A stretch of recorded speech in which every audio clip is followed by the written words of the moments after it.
with this idea that a 50-year-old question of settled law is being reversed by 5 justices who, by the way, were all appointed by presidents who got the minority of the popular vote. They did not get the majority of the popular vote in the country. This is so out of step with where the country is today. It is our decision and our decision only to have control over our own bodies and to bring in our doctors and our loved ones that we want to bring in. But nobody else is going to carry this child. This is government mandated pregnancy, and it is an outrage. And I think it is really it really undermines and delegitimizes the Supreme Court as a body that can make decisions that are not just purely political, and Supreme Court justices that frankly lied under oath when they were testifying to Congress about this question. Representative Pramila Jayapal there is talking about, I think, an aspect not many folks are talking about when it came to this proposed or opinion draft decision that seems to be looking to overturn Roe versus Wade, that these justices that seem to be voting this way lied under oath because they did discuss this in their confirmation hearings. And if you don't remember these that well, here's more. Watch. Is Roe a super precedent? How would you define super precedent? And I'm answering a lot of questions about Roe, which I think indicates that Roe doesn't fall in that category. And scholars across the spectrum say that doesn't mean that Roe should be overruled, but descriptively it does mean that it's not a case that everyone has accepted and doesn't call for its overruling. As a judge, it is an important precedent of the Supreme Court. By it, I mean Roe v. Wade and Planned Parenthood versus Casey, been reaffirmed many times. Casey is precedent on precedent, which itself is an important factor. Senator, as the book explains, the Supreme Court of the United States has held in Roe versus Wade that a fetus is not a person for purposes of the 14th Amendment. And the book explains that. Do you accept that?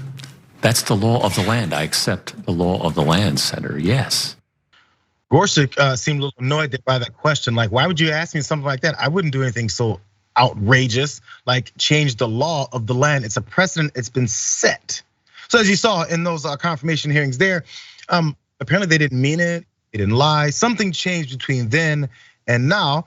So the question then becomes, as we're asking whether or not this person who leaked that draft opinion is gonna be punished, the question is, can they be punished? Because I'm sure people have thought that as well. So the question was, can a Supreme Court justice be impeached? Is the potential if the judge lied during their confirmation hearings? And the answer is yes, as long as the majority of the House votes for impeachment. Then the Senate needs to pass a conviction with a vote of 2/3 or 67 votes. Good luck with that. And the source there on this back and forth is the Constitution article, Section 3, Article 3, Section 1, and interpretation from the Legal Information Institute. So there's a couple of statutes here that the governing perjury that you need to be aware of because of these sections and details in this law of how this all goes down and how this can potentially happen. Let's look at that.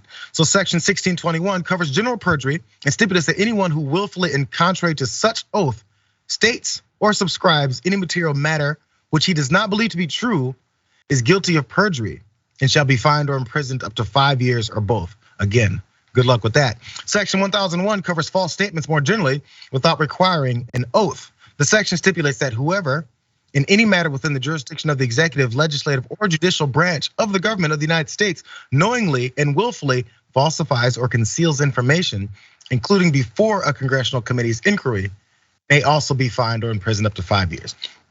So yes, again, I guess I'll say it the third time. Good luck with that. But then what else is the recourse? And also, what are your thoughts on just this lying back and forth?